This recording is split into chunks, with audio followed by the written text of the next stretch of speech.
Hello, and welcome to our next lesson here on planning for ELA. You please use the information you're learning here to adapt it to other subjects, but we're going to get on to part 2, which is routines planning and the first pages of the unit plan template. We are using this document here, which is the English Language Arts Curriculum Framework, a living document. And we're going to talk about a few things today. First thing we need to know is planning routines are important. So unit plans are not everything. It doesn't cover all of the stuff and it doesn't fit the needs of every single thing you're going to teach. We need to first start with setting good routines, and that's going to be the backbone of your solid classroom.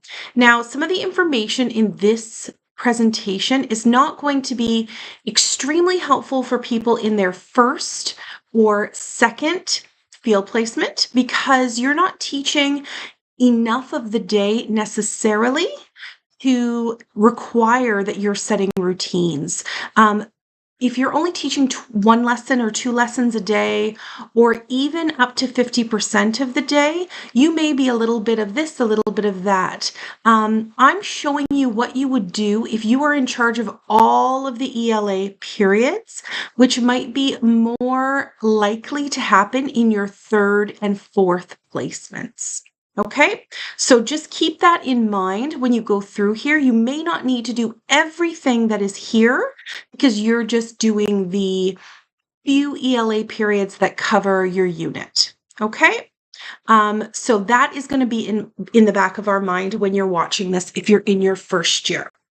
So again, good routines are important because it allows our units to subjects, to be predictable. Our days, we want our students to know what's happening all day, what is to be expected. And so this is true of everything. This is not just true for ELA. We want it also for ourselves. We want our planning to be as simple as possible. So having solid set routines and we know what we're doing every day makes it predictable for students, which is better learning and simple for us to plan. It also is going to keep you on track with knowing what you're teaching every day and to make sure that you're teaching enough writing, enough reading, enough comprehension, enough phonics, enough small groups and whole groups, and you have your practice built in. There's a lot of stuff to kind of keep in mind with ELA that you have to teach. So we want to make sure that you're on track with making sure you have all of the different components of reading included.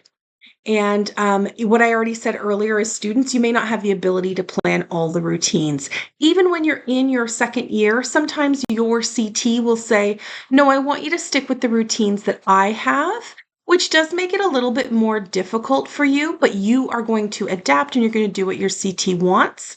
If you're in your final placement where you're doing 2 months full-time, please request if it's okay for you to set your own routines, but just know that that might not be possible.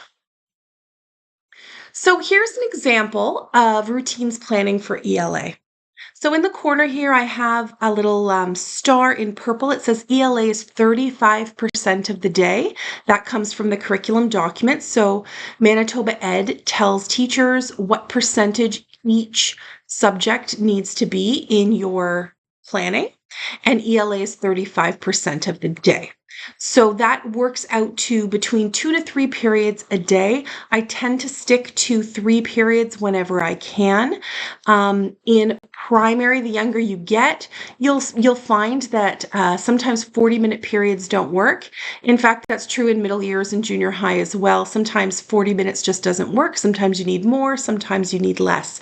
So you'll see in my planning here, I have kind of chunked up some periods to allow for different things to happen.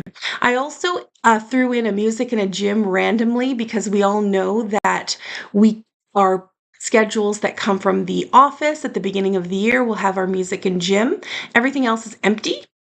And so we don't get to move those music and gyms around. So that does kind of mix up our ability to make everything predictable. So what I have is I have period 1, period 2, period 3 on the side here because I'm aiming for 3 periods a day. So period 1, I'm going to do ELA. Period 1 and period 2, sorry, I'm doing ELA all morning until recess. So it's 2 periods in a row. This is just my choice here.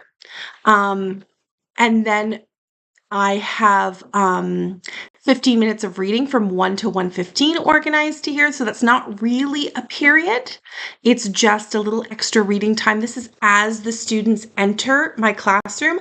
I actually could change that to say 12:55 because that's when the first bell rings. So 12:55 to 1:10 probably makes a little bit more sense, but that's just more, not as much. The focus of that, honestly, is not really the reading. The focus is students are coming in, entering, I'm doing attendance, I'm getting notes from the office, from different parents that are sending me stuff. And I just need a little bit of time as a classroom teacher to do classroom management stuff. And so I need my students to be able to do something independently on their own. So that's what that is there for. But it also helps with the recommendation from Manitoba Education of 30 minutes of quiet reading every day.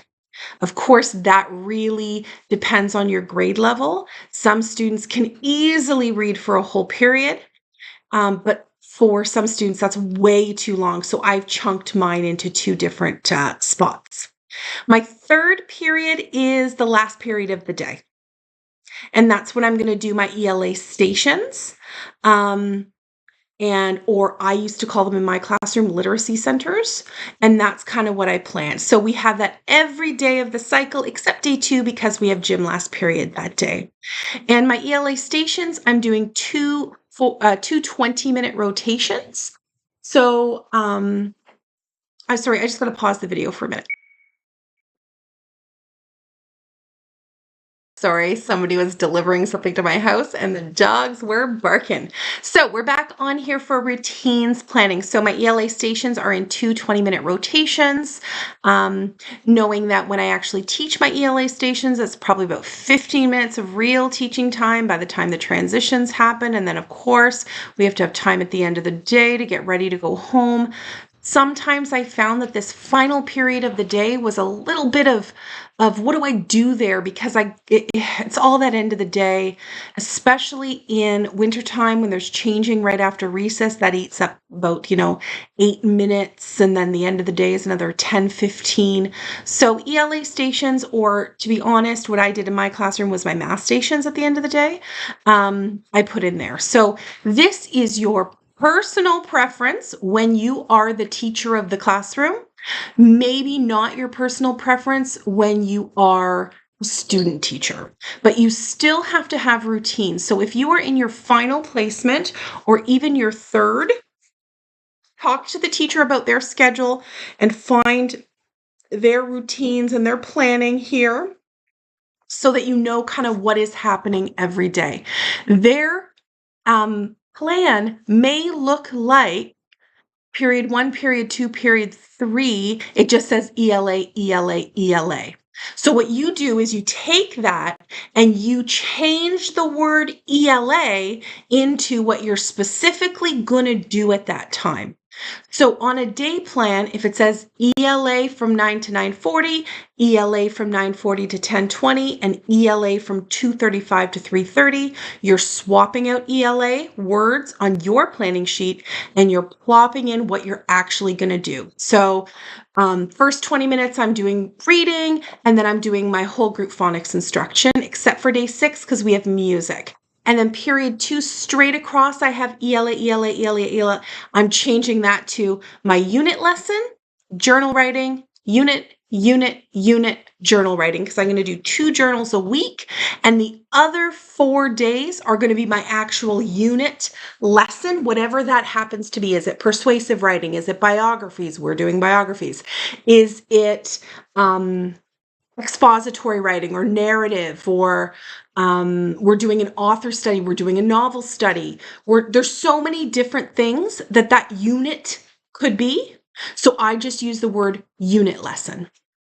And then at the end of the day, we're switching out the ELA to stations for this example. This is not the best example. This is not the only way to do it. It's just I'm trying to get all the things I need to do, and I'm going to put it into my organization there. Okay, so my next slide is ELA stations. What does that mean? What am I doing during my ELA stations? Well, I'm doing creative writing, reading independently with a friend, or listening to audiobooks, or interacting with digital books. That's where they're going to get their phonics practice. So independent practice from what I'm teaching from my phonics instruction, spelling, decoding, word games, manipulatives to make words, wonderful board games you can get to put in there or make some. Small group instruction for the targeted skills is where this comes in. So that's why it doesn't say small group, because that's happening during my ELA stations. iPads for literacy games and apps, laptops for things like passion projects or independent research projects, or extra independent time for them to work on. For example, our biography is going to be our unit lesson in this example. And so maybe they are going to go to the laptops and take a little bit of extra time because they need it to do some more research for the biography lesson. Okay, so now that I have that schedule, I have kind of what I'm doing, I need to think about what type of planning paperwork I need. So we're going to think, okay, I need unit plan for ELA, but it's 3 periods a day for 6 days of the cycle. That is a heck of a lot of unit plans. Well, no, we don't need unit plans for everything. So let's look at the first thing. Whole group phonics instruction. I am not doing a unit plan for that. I'm using the UFly program. That's my example. You might be doing something different, but I'm doing the UFly program, and I'm following the lessons from there. So I consistently assess my students to ensure I am where I need to be as a whole group, and that my small groups are appropriate. And I'm doing that during ELA center time. I'm going to schedule in assessment periods for me to do that. So I'm on top of it, but my whole group instruction is just UFly program. So I'm not writing a unit plan for UFly. What I'm going to do is include that on my day plan, the one that has just 9 to 9:20, 9 to 9:40, 9:40 to 10:20, recess, you know, those day plans. That's what I'm going to do. I'm just going to write UFly lesson 42. That's all I need to do for that. But when your faculty instructor comes in, we don't have UFly lesson 42 memorized. So you're going to have that textbook with you if that's what you're doing. Now, if you're not using UFly for your whole group phonics instruction, and you're using a different pre-printed lesson planning, then you're going to either photocopy that lesson plan and put it in your day plan, or you're going to include that textbook with it, with the page numbers in your day plan. It depends on what you need, but no, I'm not rewriting everything for that. That's not a unit plan for me because I'm just following UFly. It's all there. For 20 minutes of reading every day, I'm not doing a unit plan for that. I'm not doing any paperwork for that. But what I am doing is the teacher job of ensuring I have a variety of texts, ensuring that I update those texts. So I have lots of books. I have nonfiction and fiction. I have poetry books. I have cookbooks. I have all sorts of things that I have, and I update them often. How I do this is I go to library. I go to the school library for sure, because those are easier to sign out and return. I used to go once every week or 2 weeks and take out probably 30 books and return them. I would make book displays all around the room. So if I'm doing a science unit on solids, liquids, and gases, I would go get a bunch of those books out and I'd make a display over in one corner of the room. My classroom looked like it was a bookstore. So I'd stand up hardcover books on top of desks in a little display. I'd lean them on chalkboard ledges that never got taken down. I would put different displays on bookshelves all around the room to showcase the things I'm doing in all of my subject areas. If I'm doing 2D and 3D shapes and math, I'd have a bunch of books on that. I'd have books on, obviously I'm going to have a display on biographies for this unit. Another unit I might be doing fairy tales, so I'll have a fairy tale display. I'll have thematic stuff like Valentine's Day books or Mother's Day books or whatever's coming up, but I'd have different sections and areas, and those would be updated every 2 weeks, every month, depending on the different displays I would have. You can also go to the public library, and if you are a teacher or a student teacher, you just tell them that, and they will let you take out 30 books. Okay, so I always went there as well because they have lots of stuff there. They also have audiobooks on CD, and they have lots of great things that you can sign out from there. Right now, you also are a UCN student, so you have your UCN card, and we have picture books at UCN that you can sign out as well. So far I have no unit plan yet. Next thing, I have my journal writing. So I don't need a unit plan for my journal writing. What I will do on my day plan for day 2s and day 6s, I'm going to write journal writing. In the section that says 9:40 to 10:20, it'll say journal writing. And I'm going to write my little 5-minute mini lesson that I'm going to do. So what's my target? Maybe it is capitalizing the beginning of sentences is my maybe 3-minute lesson on capitalization, just a reminder for them. So I'll write on my day plan, capitalization, the beginning of sentences.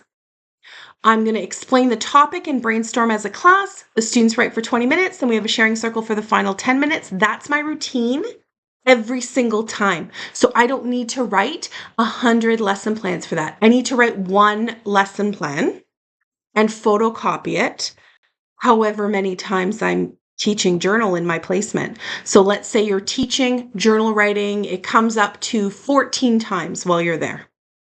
If it's 14 times, I'm going to go and find 14 journal pages. So here's some samples of journal pages that I could get 14 different ones of these, put in my binder, and I could write the dates on those 14 pages so I'm organized. It also could be that you guys in your class, maybe your CT has a notebook journal. And so all you need is to find 14 topics to write on. Maybe you're using the John Spencer YouTube videos. Highly recommended if you're middle years is the John Spencer YouTube videos where he has journals, topics in a video form. You need to find 14 of those or a mixture of these things. But that's how we're planning it. On my day plan, it'll say journal writing, focus, capitalization of words, and then topic. How do you feel when you spend time with your best friend and why? And that is all I'm planning for that. My UCN lesson plan template is what I would use. And I might actually make my own lesson plan template that would just be what I have there, and I'd photocopy it and write the exact same thing. It's not necessary at all to have a unit plan for your journal writing. Okay.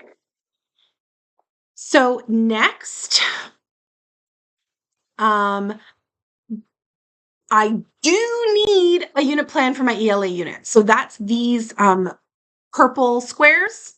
So my unit plan is 4 times a cycle for my 6 weeks or my 8 weeks or however long I'm there for. Okay, so that's the only unit plan I'm doing for those. And we'll talk about that later. It is going to be biographies in this example. This is where I'm teaching my thematic topic. So biographies is a reading and writing unit, or it could be strictly a writing unit where we're doing maybe persuasive writing, or we're doing procedural writing. Then that could be a reading and writing unit where I bring in cookbooks and how-to books, and then we write our own. Or it could be a unit where I'm focused on an author. So maybe I'm doing a whole unit on Robert Munsch, or I'm doing a whole unit on a novel study. Okay, that's what I'm planning. That's what my unit is. And then the bottom is ELA stations or literacy centers. No unit plan. So I change my stations monthly. So I use a different template for that. It's a one-pager, and most of my stations, all the materials come from what I'm teaching. So what I'm teaching in phonics, my journals, my unit stuff, UFly, planning sheet is what I use for my small groups. So I do different planning for that. And here is a blank example of what a one-pager planning sheet for centers are. So I have my 5 stations that I'm doing: reading, writing, word work, technology, and listening. Your stations might be different. Or your CT might not do centers and might say, you know what, I don't even want to try centers. I don't want it. That's fine. It's up to your CT, but I'm planning as if you're taking over the whole class. So in your stations, I just have the purpose is my first thing I put, which could be the curriculum focus. Most likely in ELA, I have to rewrite that myself, so I have a more specific purpose. And then a description of what they're going to be doing there. Very brief. I want it to fit all on one page. And then I always have a box for the materials that I have to collect for that. So that's what that looks like. And so now I have all of these other planning little bits and pieces that I've done. Now we're going to look at the actual UCN lesson plan template. So here it is. I have my title, biographies. Subject ELA, this I said grade 3, time frame, I leave that blank. I'm leaving it blank because I don't know until I do my actual sequencing of my lessons to know how many lessons I'm going to have. So I fill that out after. Next, we have unit essential questions and the focus. So what is the whole purpose of this? What do I want my kids to know? Why am I doing this unit, essentially? So when I look at this more holistically of what do I expect my students to gain from this is empathy. How can understanding someone's story help us to be more empathetic? I want them to hear stories of other people and how different people grew up in different people's lives and kind of take from that and learn that people have different points of view, people see the world differently, and people have lived in the world differently. More curriculum-y, not a word, is what is a biography? What information is usually included in a biography? But if I only had those 2 sentences in there, or those 2 questions, sorry, then that's not the most holistic or student-centered or even purposeful unit. Yeah, what's a biography? Who cares? It's more about we're using biography reading and writing to understand other people. So then I have to do a unit overview. My unit overview for this one, it's always written in a paragraph form, and I'm trying to just explain what I'm going to be doing, what the students are going to be doing, what the whole point is. So this is what I wrote. In this unit, students will explore a variety of biographies. A focus will be on Canadian and Manitoban individuals, ensuring to include various biographies about Indigenous people in Canada. So I'm going to go to the libraries and I'm going to make sure that I have, they're going to want a Taylor Swift biography for sure, but also making sure I have included Canadian and Manitoban and Indigenous people in there. Students will learn the features of a biography and be able to write paragraphs on a given topic with opening and closing sentences. Students will also practice interview skills and listening skills. Because research is a large component of this unit, students will have lessons on taking notes from books and the internet, finding appropriate sources, writing paragraphs, and sharing information with others. While reading, listening to, and writing biographies, students will think about the concept of empathy. Why is empathy important, and how can biographies help us to be empathetic? There will be weekly opportunities for students to share their research about influential people with the class during sharing circles. For the final task, students will choose an individual that they know. They will interview the individual and write a biography essay. The writing piece will include information on the person's childhood, identity, successes, challenges, and how they overcame those challenges. I see a typo here.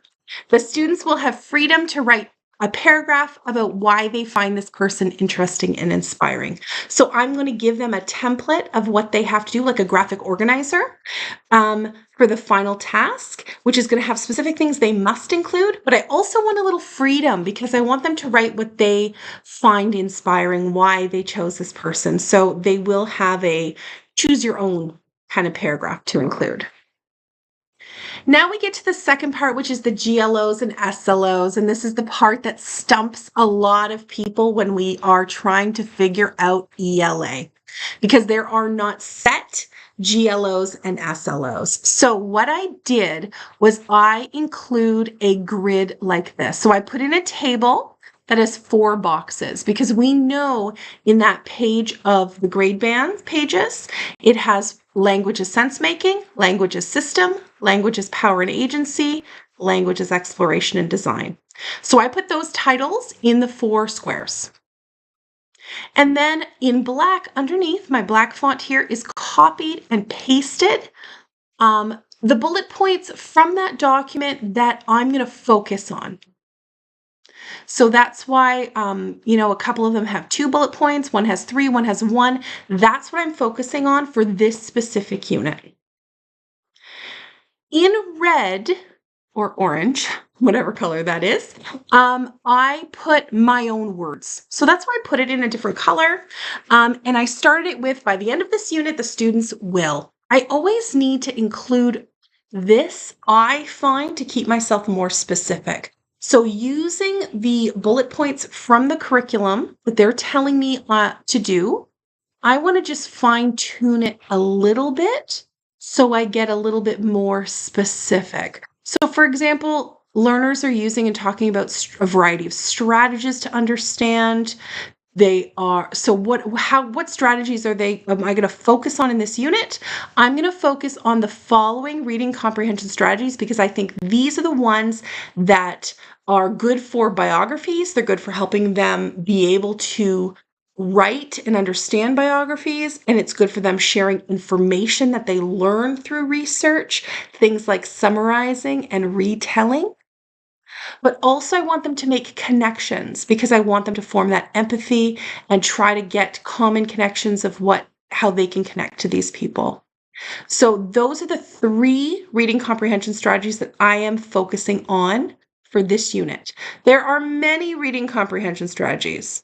And the curriculum says a variety of strategies. Throughout the year, we're going to focus on different ones, but for this unit, those are the 3 I'm going to keep going back to. So those are the 3 anchor charts I'm going to make.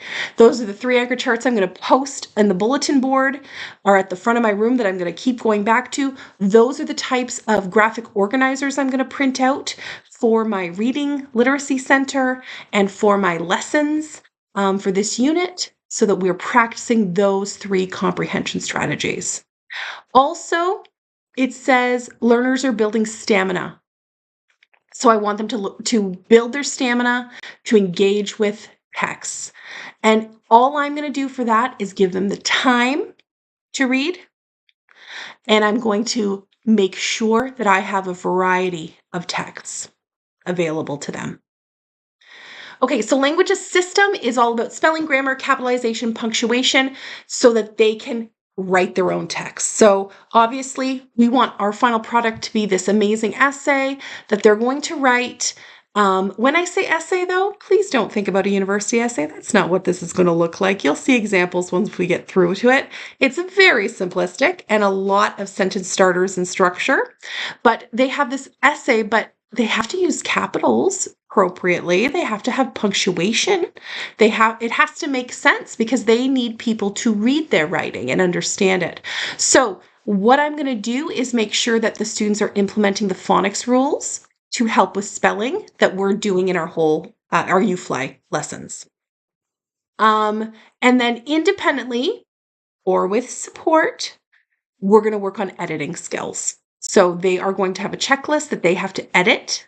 We're going to go through the writing process. So we're going to have rough drafts. We're going to have a final copy as well.